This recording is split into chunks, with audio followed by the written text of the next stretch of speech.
What if the charts are hiding something about the next huge drop in XRP's value? Certain times in life make things clear, like when everything seems to be going just right. It seems like forever ago that there was chaos, but I finally got some of my kids back home from their trips across the country tonight. In honor of the event and my wife's early birthday, I lit up the grill. It's an easy ritual, but I always make it more difficult, sometimes to the point where the food turns out badly. Hamburgers and hot dogs, which are the classic American food, have been my enemy. Not tonight, though. Tonight was different. I used these rich, thick ribeye hamburger patties that sizzled just right. Before I baked the shoestring French fries, I tossed them in salt. When they came out of the oven, they were unbelievably golden and crispy. When I ate some Pepperidge Farm buns, each bite was a work of art. It was one of those rare meals where everything worked out just right. It's a good feeling to have some order in the midst of all the normal chaos. I hope the thought of it makes you hungry. But this feeling of beauty is very different from what I'm seeing in the markets right now. Because while my dinner was a picture of peace, the XRP chart is screaming that chaos is coming. We are at a very important and urgent point in time that needs our full attention. And to be honest, what I'm seeing is very scary. It's important to get right to the point. What we're seeing on the XRP chart is not just another dip, it's a standard warning sign. And in the many years I've been studying markets, I've found that the recent technical event we saw is one of the most accurate signs of a big drop.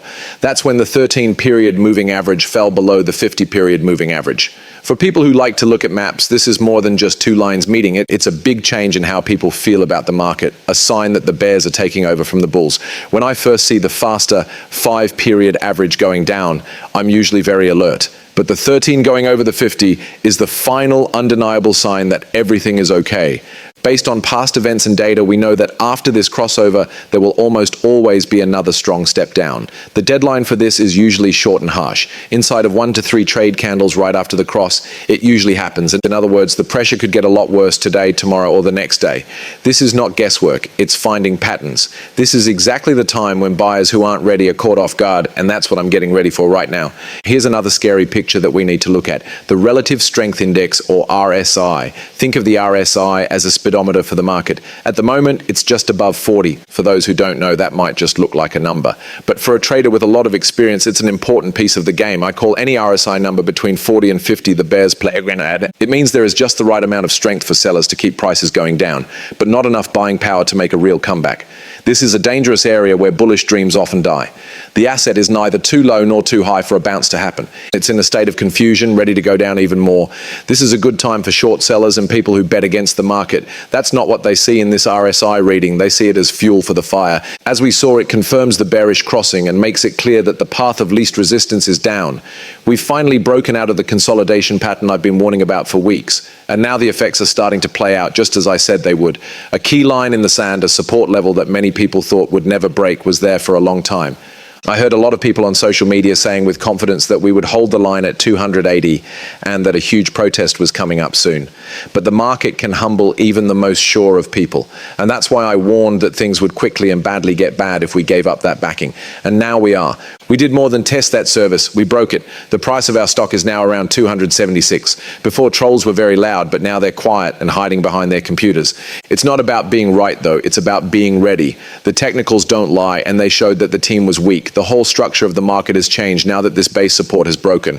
The only thing we need to pay close attention to now is whether we make a new solid lower low.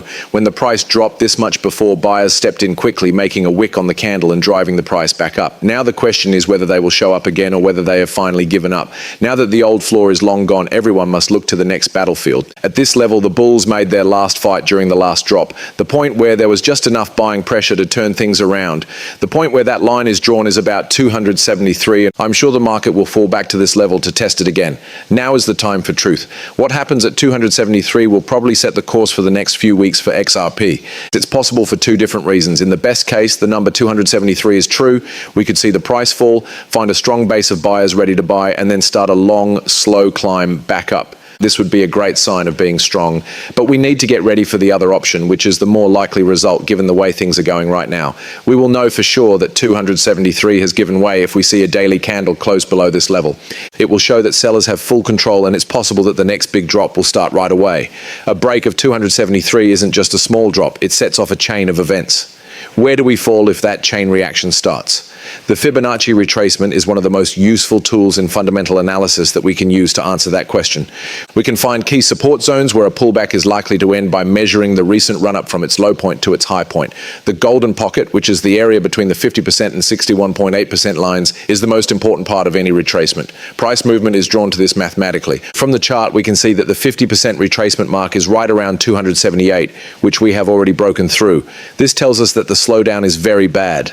The 61.8% retracement is the next level, which is much more important. Where does that magic number end up? It's right at 258. This isn't a random number. It's a mathematically important point where things could go wrong. The markets are affected by how people feel, and these Fibonacci levels can surprisingly tell you where people's feelings will change. The reasons for this have to do with math and nature.